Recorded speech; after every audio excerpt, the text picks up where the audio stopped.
Olá, bem-vindo novamente ao curso Maratona Java e vamos continuar nossa super aula de arrays. Vamos voltar aqui. Então, na última aula nós aprendemos como declarar um array. Só lembrando, todo array ele é considerado, ele é um objeto. Então, isso daqui é uma variável do tipo reference que vai referenciar um array de int. E é nessa parte aqui que nós literalmente criamos o espaço na memória, um array de int com 3 posições. E essa é a forma que nós temos para inicializar, para preencher esses espaços na memória. Então lembre-se, nós criamos um array de inteiros. Vamos voltar aqui. Nós temos aqui int idade. E essa variável de referência idade faz referência para um espaço aqui na memória que tem um array de 3 posições. Lembre-se, cada espaço desse aqui é um espacinho de memória que irá guardar um tipo primitivo. Esse tipo primitivo segue as mesmas regras que você tem quando você declara uma variável de tipo primitivo. Então, por exemplo, eu não posso colocar aqui um 10 do tipo float, porque o float ele é do tipo decimal, né? E a gente não pode fazer essa conversão direta, nós temos que fazer um cast explícito. Porém, quando você está trabalhando com arrays, todos os valores aqui das posições têm um padrão de inicialização. Vamos voltar para o nosso código. Vamos criar aqui arrays 2.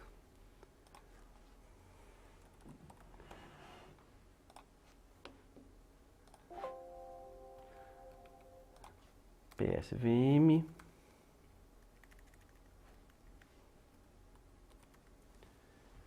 Então, lembre-se.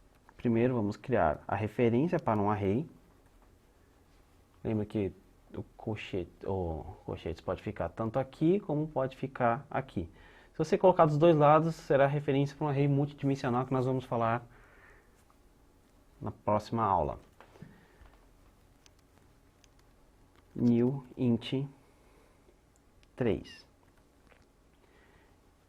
Então eu criei um espaço na memória que tem 3 inteiros. Então tem um array com 3 posições int. Só que lembre-se, quando nós criamos aqui uma variável do tipo primitivo, um escopo local, que é um escopo dentro do método, nós precisamos inicializar antes de utilizar. Porém, quando você está trabalhando com arrays, os valores aqui do tipo primitivo, eles recebem um padrão, ele já tem um valor padrão de inicialização.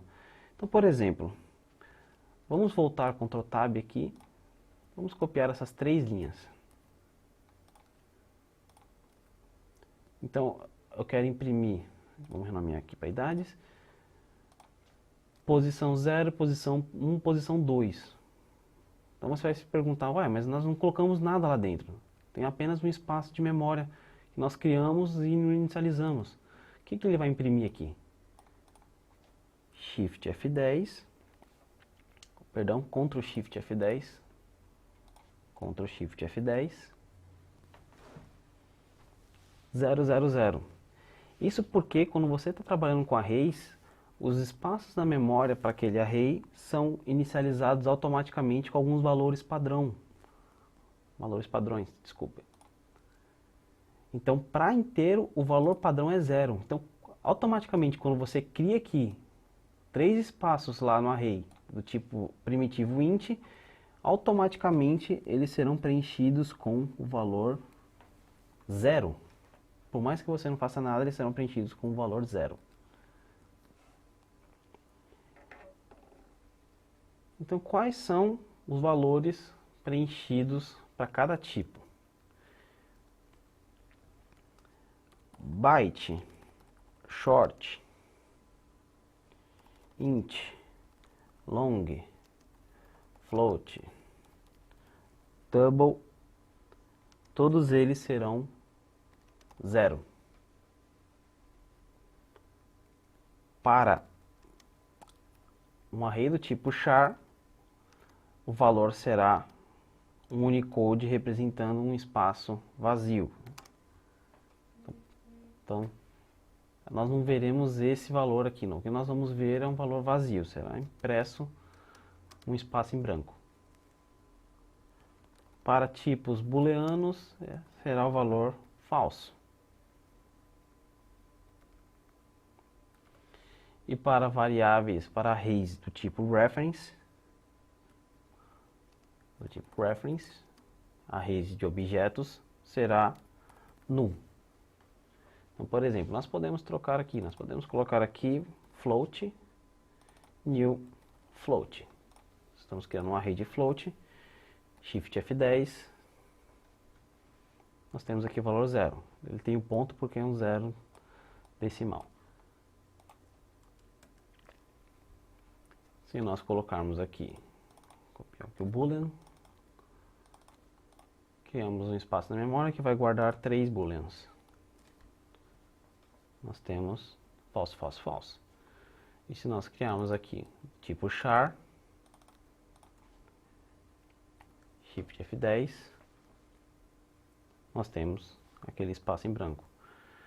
E caso seja um objeto, por exemplo, se nós criarmos aqui um array de strings, Shift F10, os valores null, null, null. Então esses são os valores de inicialização dos arrays. Para certificação você precisa lembrar desses dados. Então, com string, nós temos aqui uma variável chamada idades, do tipo reference, que vai fazer referência a um array de strings. E aqui nós estamos literalmente criando esse array com 3 posições. Lembre-se, a posição, o tamanho do array é 3, mas o índice vai de 0 até 2. Então, como é que nós podemos vamos trocar esse string e vamos colocar nomes?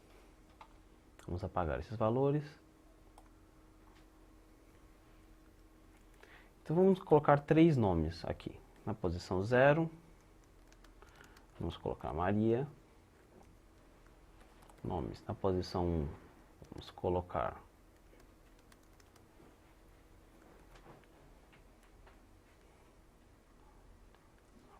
Maria nada, vamos colocar aqui o Goku, vou colocar aqui o Naruto. E nomes, na posição 2, vamos colocar aqui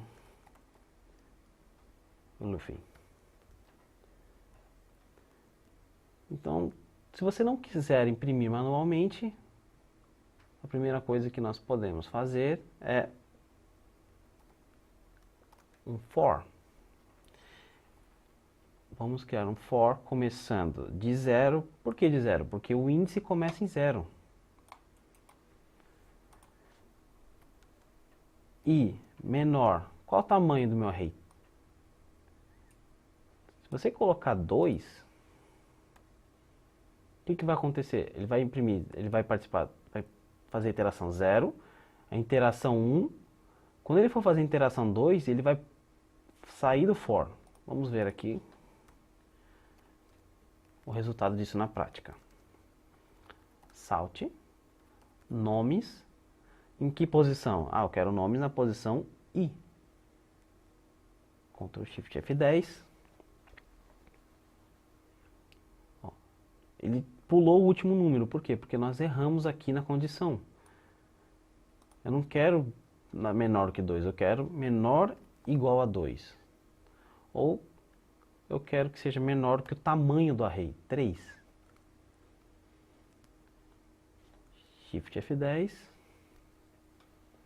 Agora está ok. Mas o que acontece se eu mudar o tamanho desse array? Agora eu quero adicionar mais uma pessoa aqui. 3. O nome de um Mais um Kurosaki. Só que primeiro lembre-se, nós criamos aqui a posição desse array 3, só que nós temos apenas 3 posições. Nós temos que criar mais uma quarta, então temos que mudar aqui também. O que vai acontecer? Nós temos que mudar aqui também. Então você vê que processo complicado, você tem que mudar o tamanho em todos os lugares, inclusive no for. Se nós executarmos agora, ele funciona perfeitamente. Só que a gente pode simplificar isso daqui. O que a gente pode fazer? Tem uma propriedade do array que ele retorna para você o tamanho do array. Vamos colocar aqui salt. Ó, é só chamar o nome do array, o nome da variável reference, ponto length. E ele vai retornar para você o tamanho desse array. Shift F10. Então o tamanho desse array é 4. Então nós podemos substituir esse 4 aqui, ó, por nome ponto length. Shift F10. Continua funcionando perfeitamente. Então esse atributo length vai retornar para vocês o tamanho do array. Se nós quisermos alterar aqui 3 e remover, nós não precisamos mexer no for, porque automaticamente ele irá pegar o tamanho desse array. Shift F10, funcionando normalmente. Então a primeira regra, se vocês não lembram, todas as vezes que vocês forem criar um array, vocês precisam dizer o tamanho desse array. Nós temos outras formas de fazer isso que nós já vamos ver. E a segunda regra é, uma vez criado um array, ele não pode aumentar, ele não é expansível. Ele tem um valor fixo. Você criou esse valor, esse espaço, esse tamanho que vai ficar. Então é por isso que é muito difícil você utilizar arrays diretamente. Você provavelmente vai utilizar alguma das classes do framework das coleções do Java. Então lembre-se, primeira regra, você tem que definir o tamanho. Segunda regra, você não pode mudar o tamanho uma vez criado. Então nós estamos mudando aqui porque todas as vezes nós estamos compilando, mas em tempo de execução nós não podemos, nós temos que criar um outro array. Então se eu quisesse, por exemplo, em tempo de execução, criar um novo array com 4 posições, eu poderia fazer nomes, recebe new string 4. Então o que acontece nessa linha aqui? Vamos voltar, vamos desenhar. Vamos apagar aqui.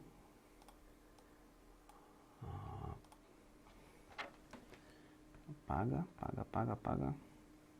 apaga tudo.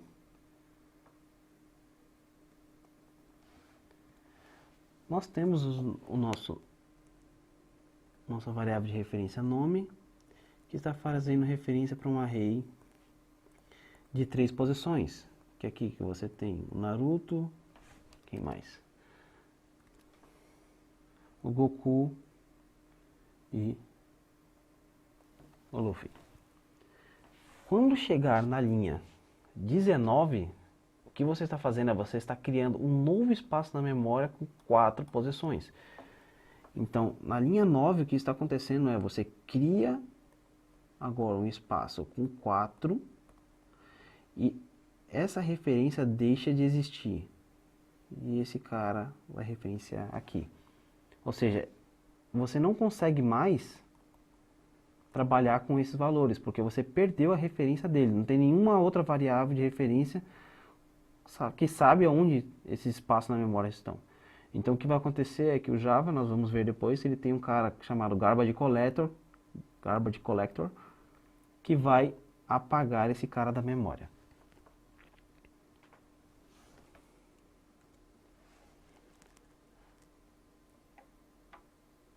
Então eu aconselho vocês a criarem vários arrays de vários tipos e ficarem brincando com o for, até vocês estarem mais acostumados com a sintaxe. Se quisermos imprimir aqui, por exemplo, o nome, quero imprimir i nome, mais aqui. Então, queria imprimir primeiro nome, segundo nome, terceiro nome, Shift F10. Não quero que apareça 0, porque o cliente vai ficar meio estranho. Só colocarmos mais um. Vamos colocar entre parênteses para melhorar a leitura. Shift F10. Agora nós temos o nosso índice bonitinho. Primeiro nome Naruto, segundo nome Goku, terceiro nome Ruffy. Tudo uma questão de você trabalhar com as variáveis que você tem disponível. Então, nessa aula é só. Na próxima aula nós vamos continuar falando sobre arrays.